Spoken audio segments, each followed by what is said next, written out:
SCP-101, Hungry Bag. Object Class, Euclid. Special Containment Procedures. SCP-101 is currently stored in the subbasement 022 of Site-19, inside of a standard fireproof document lockbox, within a reinforced concrete room of standard facility size. Said room has been fitted externally with a standard double-door airlock, and internally fitted with appropriate safety response equipment as well as biological response equipment. Only personnel of Level 3 are permitted to enter the SCP-101 holding room. Personnel of Level 2 or lower are permitted to interact with SCP-101 only with directives from Level 3 or higher personnel, or with standing directives. The airlock for SCP-101 is set to a standard 10-minute cycle, during which standard screening scans for biological or environmental hazards will be made. SCP-101 is under standing directives for use during 0600 and 2000 hours. Outside of the airlock of the holding room for SCP-101, to Level 2 guards are to be posted at all times, with overlapping shifts. Description: SCP-101 appears as a satchel or bag of intermittent size, with observations ranging from an opening of 15 cm in diameter to 70 cm in diameter. The depth of the container has varied with no standard mean of equality to the relative diameter. The primary feature of SCP-101 is what appears to be a semi-humanoid mouth contained within the opening of the bag, with a mean standard of 31 cm of depth into the container, without more than 2 standard deviations of variance regardless of the apparent external depth of the container. The mouth consists of 32 teeth of an off-white hue, all of equal shape and size, consisting solely of incisors of approximately 10 cm in length. It has been observed, albeit not measured with accuracy, that within the mouth there is a tongue of indeterminate length, with observations ranging from 50 cm to 3.5 meters.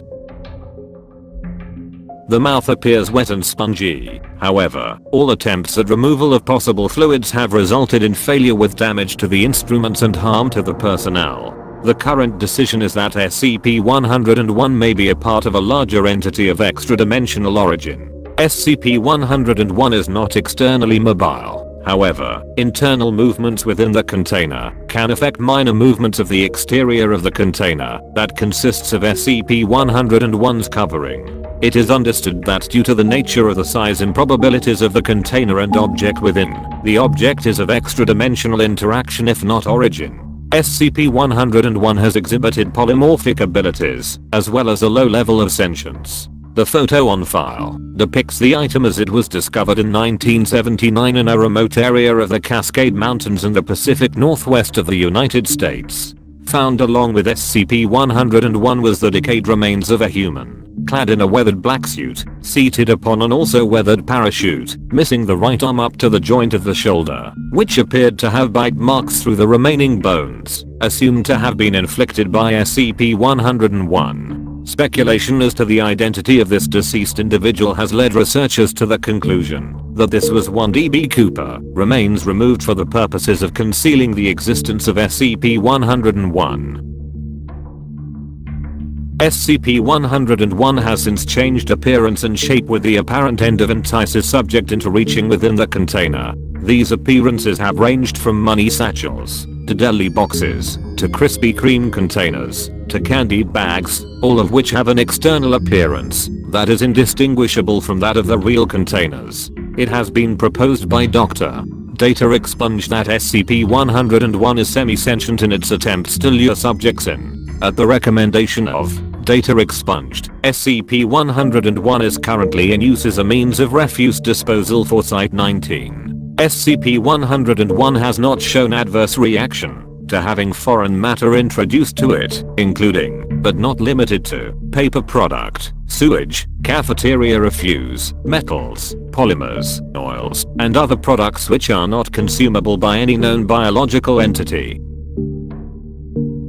Addendum 1. So far, SCP-101 has not exhibited any abnormal behaviors from the standards observed, nor has SCP-101 emitted any substances, either foreign, extra-dimensional, or abnormal. However, it is the concern of Dr.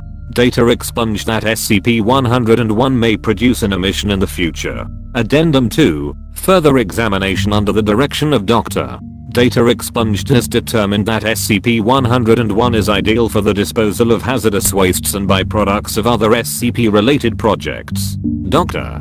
Data expunged is noted as being opposed to this measure. However, O5 Data expunged has given authorization for the project to continue.